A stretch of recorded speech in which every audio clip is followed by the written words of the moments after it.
All right, so here's the answer key to the quick review that I sent you. So if I look here, I have 1, 5, 2, 10, 3, 15, 4, 20, and I want to know, is this direct variation?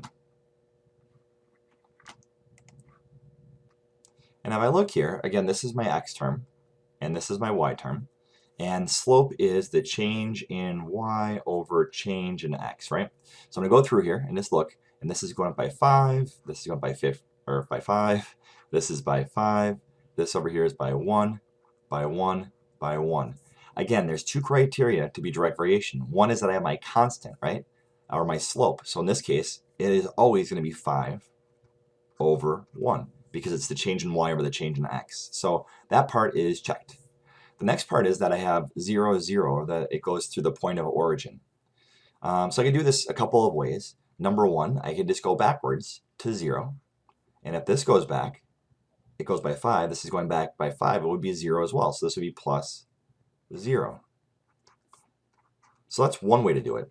A second way is that I just look here and I have like 1, 5 is my ordered pair for this one here, right? And if I multiply this by a scale factor of, let's say, 4, well, 1 times 4 is 4, and 5 times 4 is 20. And if I look here, that is one of my ordered pairs.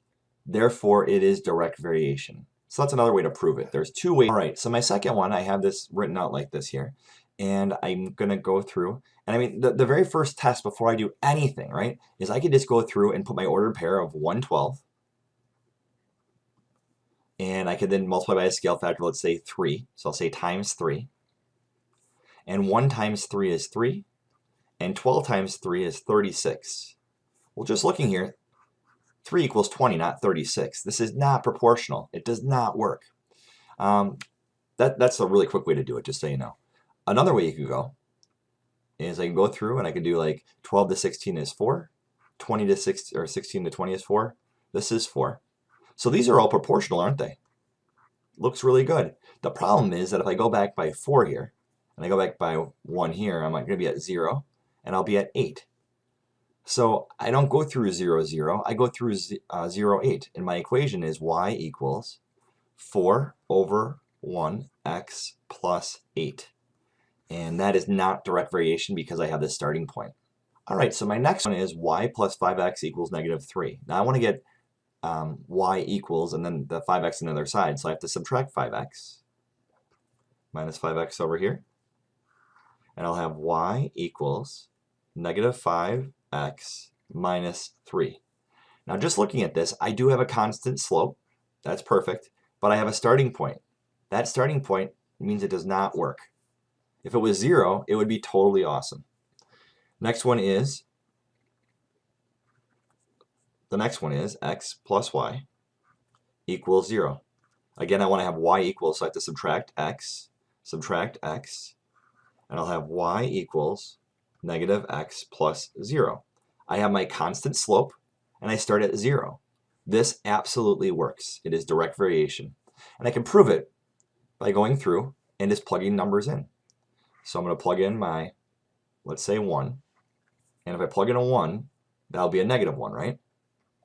And if I plug in a 2, that'll be a negative 2. And if I plug in a 3, that'll be a negative 3. And then I can just do my ordered pair that I've been doing, so like 1, negative 1, and I'll multiply by the same scale factor, so we'll say times 3. Well, 3 times 1 is 3, and 3 times negative 1 is negative 3. Therefore, it is an ordered pair, and it is direct variation. So this one is perfect. Y over 12 equals 3 over x. I'm going to go through here and try to get y equals, the kx. And if I do that,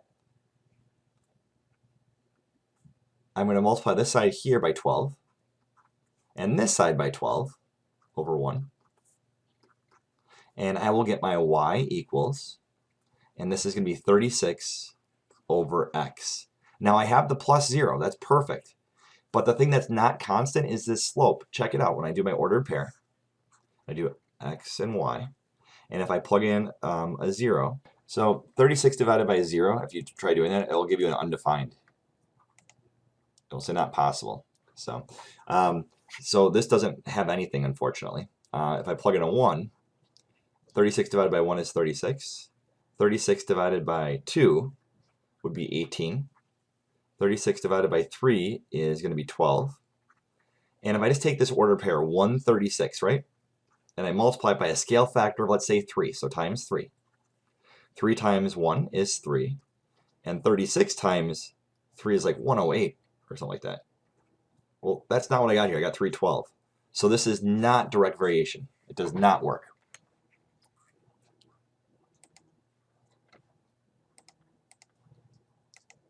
All right, this last one I want to solve for x. So I'm going to go through here and I'll have x over 10 equals 13 over 5. And I'm going to do my cross multiplying. So I'm going to do 130 equals 5x. And then x equals, I have to divide this by 5, divide this by 5. If I just go back and I do 130 divided by 5, oops, I get 26. So my x equals 26 in this case. And that is my answer for x.